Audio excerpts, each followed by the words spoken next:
everybody. My name is Sam Kinsman, and today I want to start off talking to you all with a story.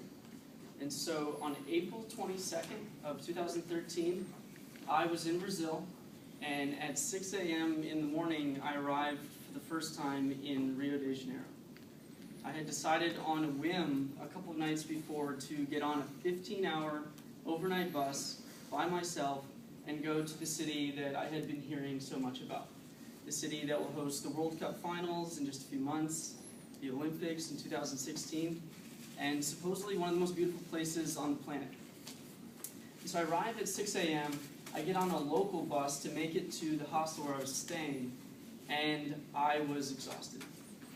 And I was anxious. I was anxious to be in a huge new city for the first time by myself. And frankly, I was scared. Because in addition to being one of the most beautiful places on earth, Rio has a reputation of being a dangerous place as well. A place where drugs, drug trafficking, violence, robbery, those things are common there. And so I'm on the bus, and all of a sudden, I feel a man's arms grab my shoulders from behind and turn me. And I'm scared. I'm thinking, this is it. I'm getting robbed. I'm getting held at knife point, at gunpoint. These things have happened in the news in the weeks leading up to my trip. And all of a sudden, he says to me in Portuguese, "Beleza, meu irmão.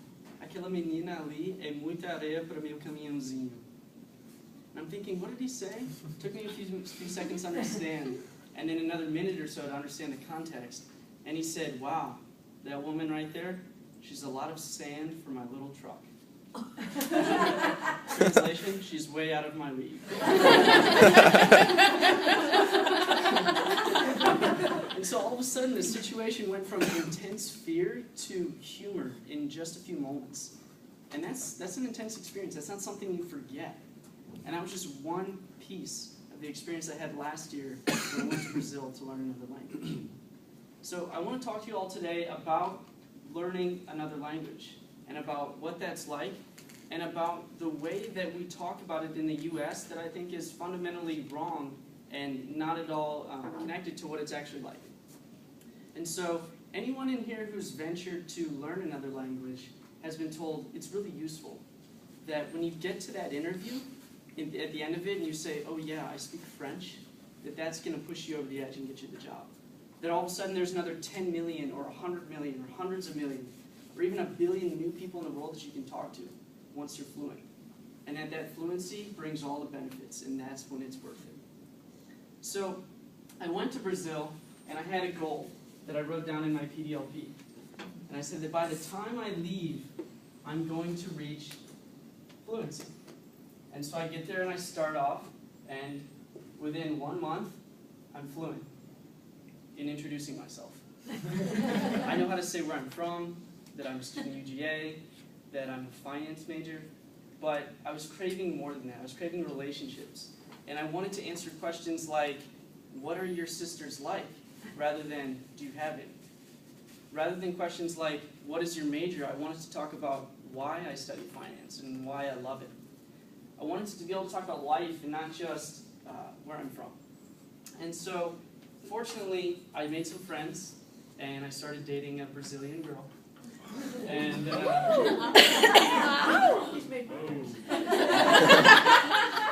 and within a few months, I was starting to talk about those things. And you can see how that requires a whole new set of vocabulary, of grammar, of understanding the context of the situation you're in.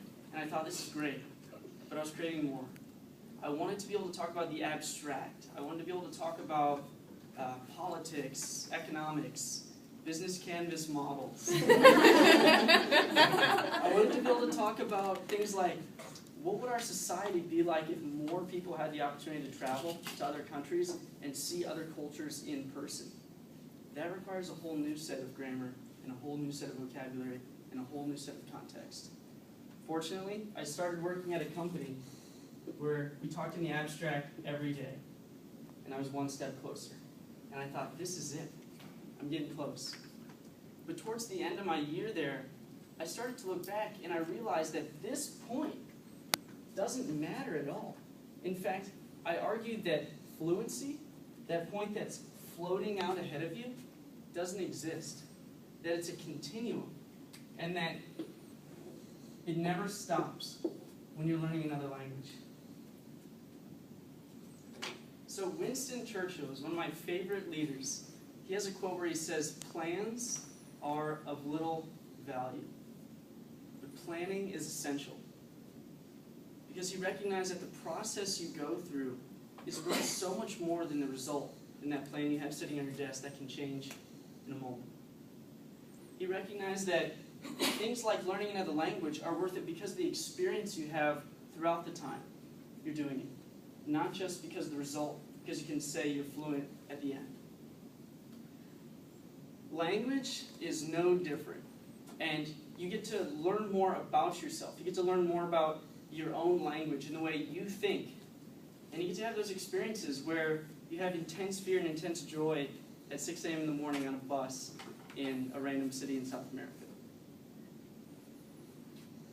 I want to challenge you all today that if you've thought about learning another language, or you are learning one, or you've tried, or you're thinking about working abroad, volunteering abroad, studying abroad, doing missions, Peace Corps, think about the process of learning the language. And I challenge you not to think about fluency as something that floats in front of you, but as a continuum of experiences where you're connecting with people, building relationships, understanding the society that we live in, and understanding a little bit more what kind of impact you can have.